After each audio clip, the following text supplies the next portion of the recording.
So I'm going to have Robert share, nice and loud. Go ahead and stand up and turn around. Thanks. When I was locked up, incarcerated for 4 days, I went to church on Thursday, and the preacher was saying, then the preacher turned and looked at me and said, I had something to say. Well, I was sitting there in confusion. I was like, okay. But then God told me to stand up, and I did. And I rambled on what he told me. Then I went on to tell him about my story life. Then after the service that day, a guy came up to me and said, I need help. I need prayer. There for a minute I felt like Pastor Bob here, and I sat down, listened to him.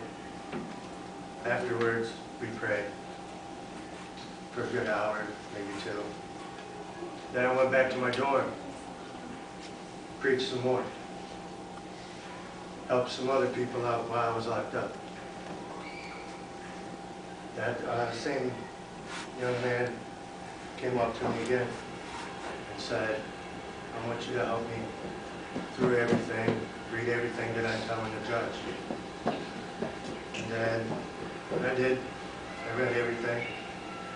I told him he needs to get a little bit more serious if he wants to get out of here. Out of there. So I told him to rewrite it. He rewrote it. He showed me again. And I said, this is a lot better. After I read it, after we did everything, we sat down in the dorm for 2.5 hours. Just talked. I let him talk. Not too biggie, just the things that he was worried about. This young man has a kid that's about to be born, and he's probably going to be locked up for it. And I told him, if anything, you want to make anything a concern, you make that child and the girl a concern. Well, he got done talking. I didn't really have anything to say. So God told me to say some other things. Then I was going to pray with him before I got out while I got moved to a different dorm, D dorm. And then I met up with Charlie and all them, preached some more. Well, after that, a young man came up to me and wanted more prayer, wanted some prayer, wanted everything else.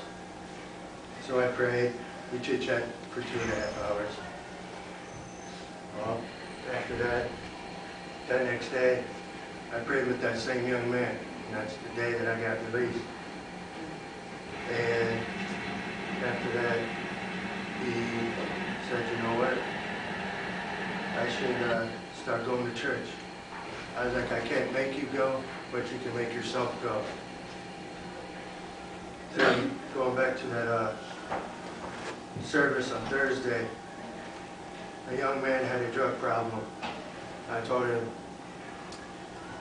give it up to God, and God can take you and lead you on that right path. God has taken me on that right path.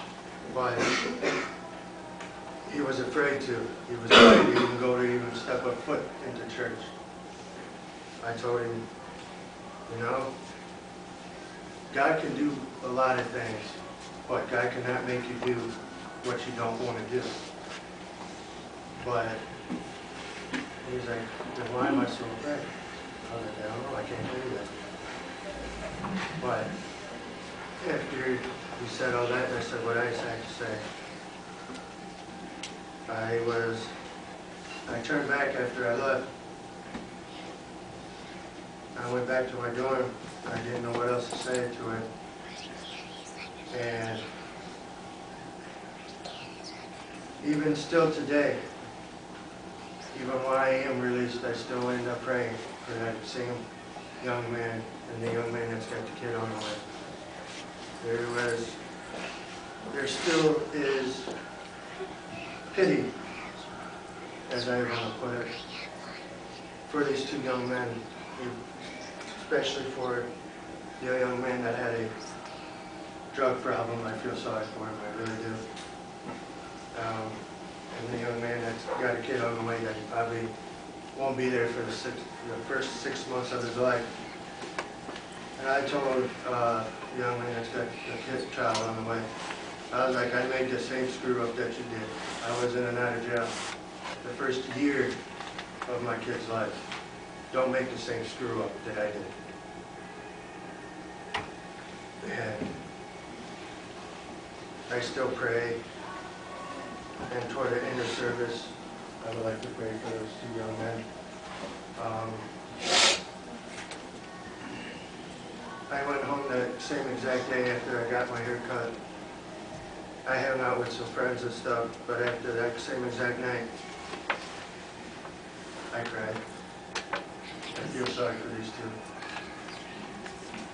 And while we were singing today, I teared up a little bit because one of the songs we sang in church while I was locked up on Thursday. I teared up. Still don't know what to say, what to do.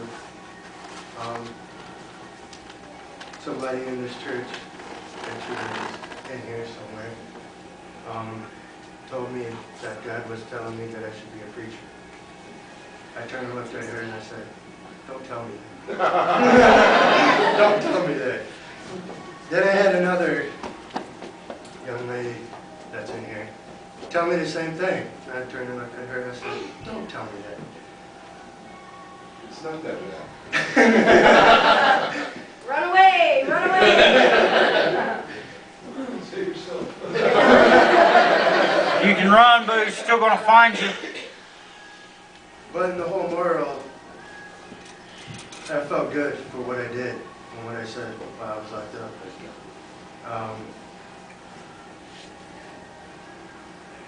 Even the preacher said, wow, where did that come from? I was like, it didn't come from me. But in the whole moral is just try to help, like she said, try to help somebody else, snatch them up, help them through what they got to go through.